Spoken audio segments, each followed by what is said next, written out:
Hi, everybody. Welcome back. We're continuing our series in Ephesians chapter 1, redemption through his blood, the forgiveness of sins. And this week we've been talking about God's will.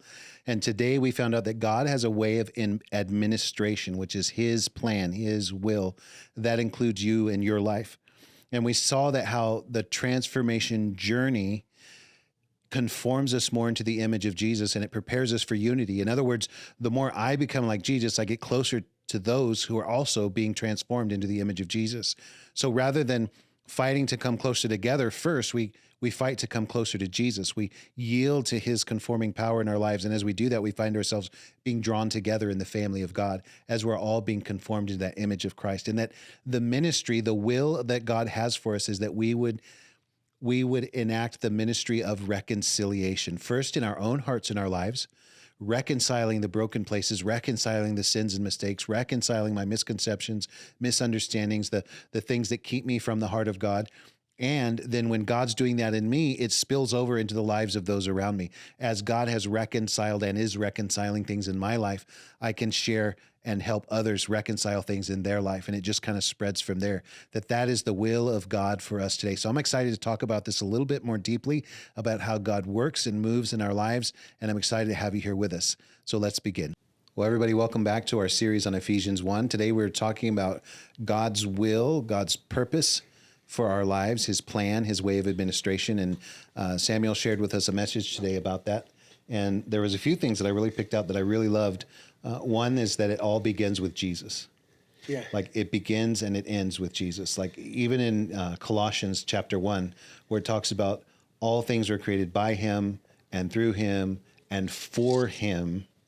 Like everything was created for him. Yeah. So as we grow in our relationship with Jesus, that is going to enact the will of God or his plan in our lives. Yeah. Yeah. It's even from our inception. And I know we have a mom and dad and there's a biological contribution of genetics. Right. But the way God designed us, even in that concoction, Right. is very intentional. And there's a purpose for it. And it's outlined in its greatest way. It's outlined in Jesus. Yeah.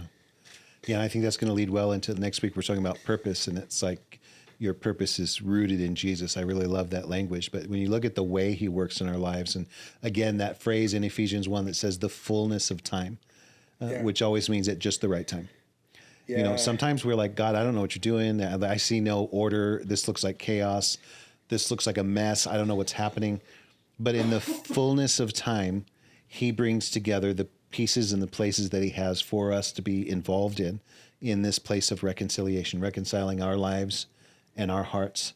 And I think one of the beautiful things that came out today that you were talking about is that ministry of reconciliation that we have all been given.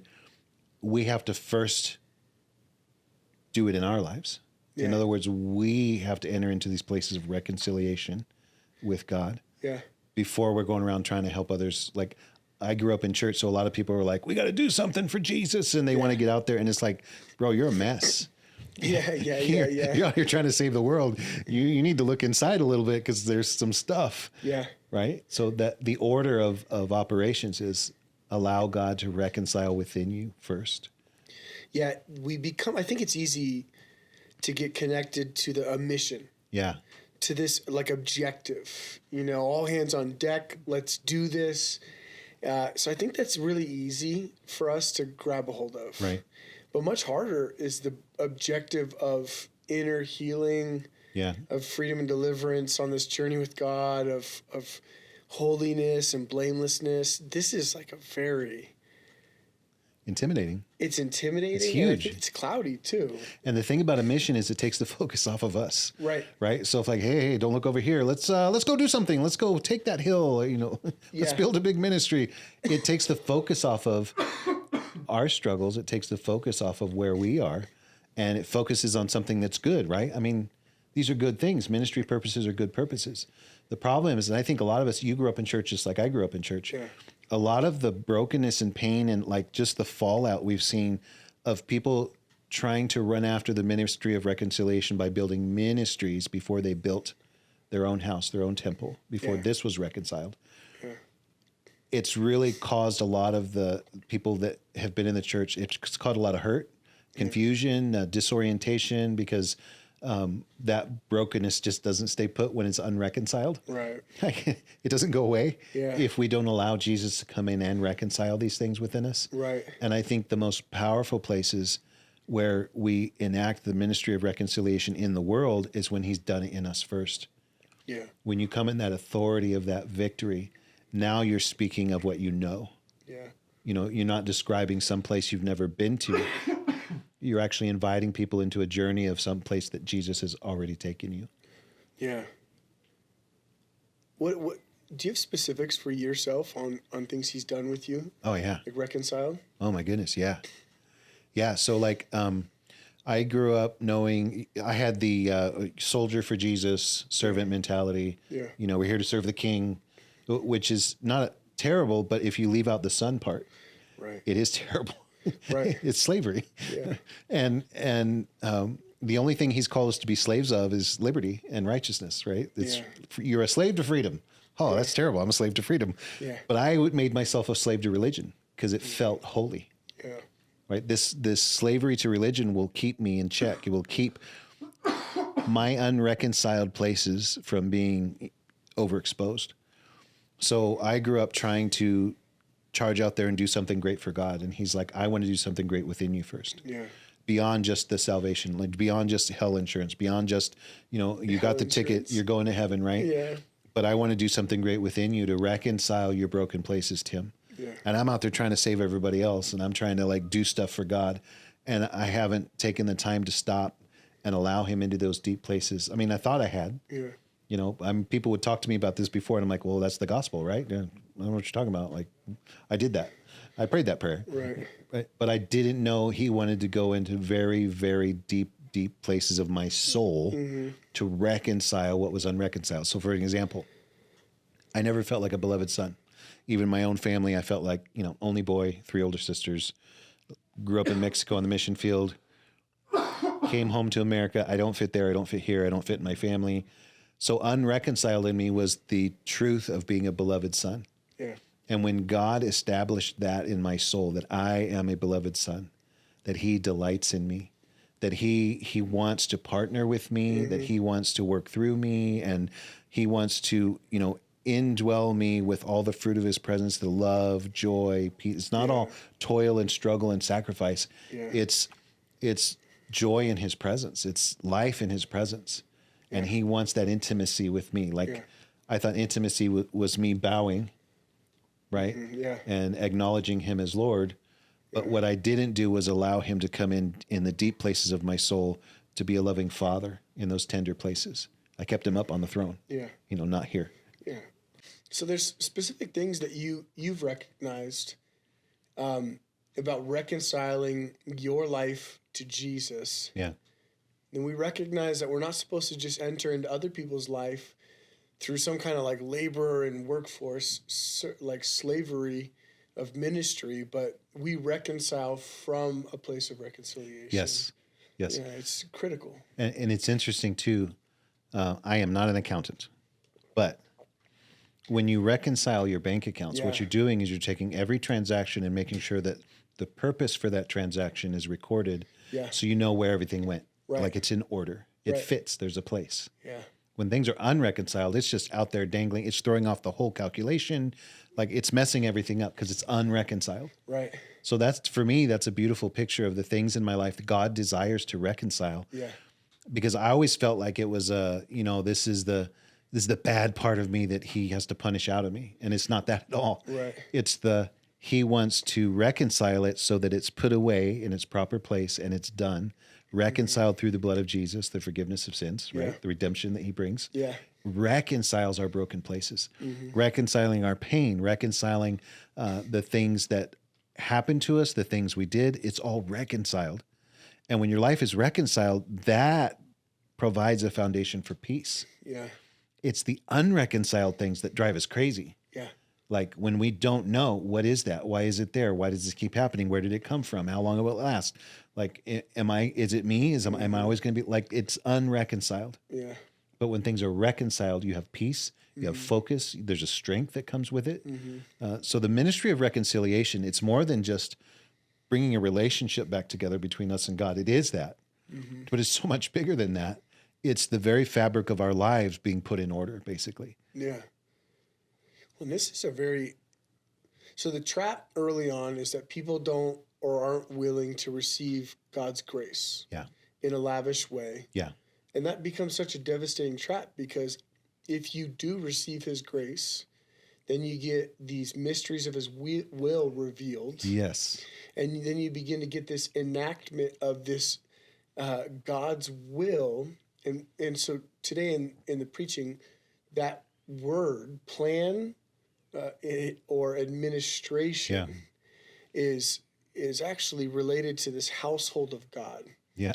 And it's so crazy that, like, okay, so I don't receive his grace, which means essentially I don't allow myself to live in his house. Yeah. If I don't allow myself to live in his house, then I don't get the leadership or the administering of God's will and work in my life. Right. Which leaves me devastated and morally bankrupt. Yeah. And leaves me unreconciled. Like, well, I don't know, where do I fit? Yeah. What's going on here? And I think the part where Jesus comes in to heal and reconcile us, put things in order within us, it actually equips us for his plan and purpose in his house. Yeah.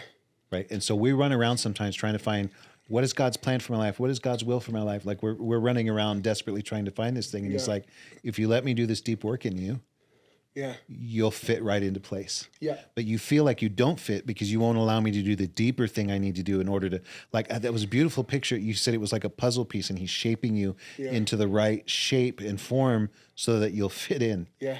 And we resist that because we're just running around trying to figure out, okay, where is it? Where do I plug in? And he's like, I am not done with you yet. Yeah. You are not the right shape. Yeah. And when I am fashioning you, I will put you in the right spot. So it really is trust. Mm-hmm. It really is this yieldedness, surrender, and trust for the work of God in our lives. Because I had a lot of angst. I mean, I remember in junior high, I felt like I was wasting my life, and I needed to find my purpose and what is the will of God, like these deep, like heavy stuff.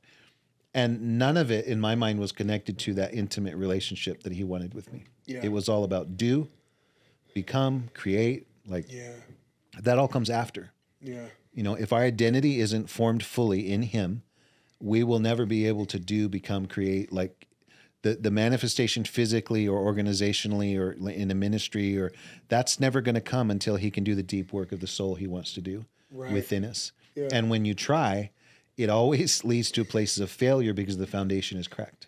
Right. Yeah. So I guess today, what would we be provoking or promoting for someone to do? It would be to surrender themselves entirely to the lordship of God. Yeah. Which is a work of healing. Yes. Which is a work of redemption. Yeah. Which is a work that goes so deep and so profoundly to every part of our lives. Yeah. And so perhaps somebody could be persuaded today to yield everything. Yeah. To hide nothing.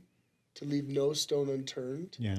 At the very willingness, or at the very beginning, or at the very basic of it, give God all permission. Yeah. For all access. It's the prayer, 2 places in Psalms. One you referenced today, one we've touched on in the past. Search my heart, O God. Mm-hmm. David prays. Mm-hmm. Know my anxieties. See if there be any wicked way in me, and lead me in the way everlasting. Like he's asking God to do this. Dig in there. You know, you have permission. Mm-hmm. You get to dig around and see what's there, define it, reveal it, and then lead me into everlasting life. Mm-hmm. And the other one is creating me a clean heart, which you talked about today. Giving God permission because he knocks. Yeah. Remember, people, I think, are frustrated because God doesn't just kick down the door, wrestle them to the ground, and force them into holiness. Yeah. And they think because God hasn't done that yet, I'm just not there yet because God hasn't done the thing. Yeah. No, Jesus did the thing on the cross, and now he's knocking. Yeah. And it's up to us to pray the prayer of created me a clean heart. Yeah. I'm yielding and surrendering. I'm giving you permission. Yeah. Search my heart, oh God. Yeah. So that would be the call, the first call. God, you have permission to go anywhere. Because I remember times in my life, and it was usually like when I'm trying to sleep at night and thoughts would come to me and I'm like, I don't want to think about that. Memories from the past that were painful, or things that where I'd just blown it. I made a boneheaded mistake. I'd fallen into sin, whatever. And I don't want to think about that. It's painful. Like, shove it away. Yeah. A lot of those times are God actually trying to pull things to the surface, say, hey, let's reconcile this. Mm-hmm. Like let's create something beautiful here out of this mess. And because I've probably said it before, but what has really captured my heart recently is the overwhelming understanding that God doesn't separate himself from us in our sin and brokenness. He actually leans in closer. He moves towards us. You think of the prodigal father running to his son. You think about the shepherd that left the 99 and went out to find the one that went astray. Yeah. Yet we have this theology that your sin separates you from God. That is the furthest thing from the truth. Yeah. When you're ensnared in sin, the work of the cross actually comes most near you to remove you from the snare. Yeah. That's the heart of God for you. Yeah. And so a lot of times people have these jokes about, well, if I show up at church, the walls will fall in. Yeah. It's like, no, God's where you live too. Yeah. Like he's right there knocking in your house. He's right there knocking when you're at the bar, the club, wherever it is, what you're doing, he's there with you in your worst season. And he's trying to call you to places of life. And so if we have that understanding of God, rather than okay, it's time for me to put my head down and go take my beating. Yeah. That's not what God's inviting us into. Right. He's inviting us into freedom and reconciliation. Yeah. So when we live in this house of God, he's invited us into by the terms of grace. Yeah. Which is extremely relevant to our sin. Yeah. And it's a bit revisiting, but like again, an encouragement for people to allow God to lavishly apply this on you. Yes. So where your sin's been great, okay, understandable. Now let God's grace be greater. Yes. And allow that. Yeah. Allow that over and over again. The richness of his grace will overwhelm the richness of your sin. Yeah. If you'll allow it. And it's something I find people have to really be willing to receive that. Yes. And give themselves because he doesn't force it on us. He doesn't. It's an invitation. And it seems a little self-righteous of us to be like, no, I don't want to keep accepting this until I figure it out. Yeah. And so I discourage against that. Or I'm going to discourage that notion that you can figure it out and then receive his grace once you're more worthy. Right. This entire idea is this unworthy favor. It's not based on our worthy or merit. So it's a bit revisiting some of our principles of previous weeks, but important to reference again, because as we live in this house of God and we're seeing this administration of God in our life, this leadership in our life, it begins to set in order an operation that is more unified with others. Yeah. It leads to unity. Yeah. And it's a profound shift that takes place. And I've seen it time and time again where if I'm willing to walk with God and be transformed by him, he starts to change me and alter me and form me into his likeness. And then that one guy or that one person that I was really not for, all of a sudden my heart starts turning. Now they're a brother. Now they're family, right? Whereas before they were like, oh, we don't want them in here. No, now they're family. That's the transformation of the cross, the gospel. What were former enemies now have become family, have become blood. Yeah. That's the transformation of Jesus. And I love that the more we're formed into the image of Jesus, the closer we draw to others who are also being formed into the image of Jesus, right? So it's like we don't even have to come at each other. Like if we're both pursuing Jesus, we end up in this place of unity. Mm-hmm. And I love that Jesus is the foundation for that unity. It's not about my skills, ability, likes, dislikes, preferences, background, history, ethnicity, none of that. It's Jesus. Yeah. He's the foundation. He's the glue. He's the whole thing that brought us together. So in unity in Jesus is what leads us to the design of God in his house, the purpose of God in his house, the will of God in his house. Yeah. Because we're reconciled together in him. Yeah. If you escape transformation, you'll probably also be escaping powerful supernatural unity. Yeah. And if you protect division and tribalism, there's a danger there that I want to encourage people to look into for themselves. Yes. When you're justifying the separation, when you're justifying the division of economic separations, racial separations, ethnic ones, denominational separation. I was thinking about that today when you were preaching. Like, what a good intent for people to know, oh, we created this denomination, so the things we believe and stand for, like the truth. But what it turned into was this like tribal warfare of, oh, you're not this denomination. Oh, you guys are heretics because we believe this and you believe that. And it's like this whole Jews and Samaritan separation again. Yeah. What began as a pure motive got corrupted into division. Yeah. And God's calling us to unity because Jesus is the foundation. Yeah.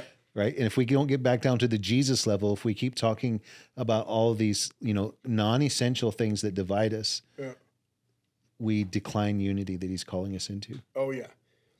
Within the church, there's a plethora of things to grab onto as far as division that we have allowed and accepted. Yeah. As, well, that's just how it goes.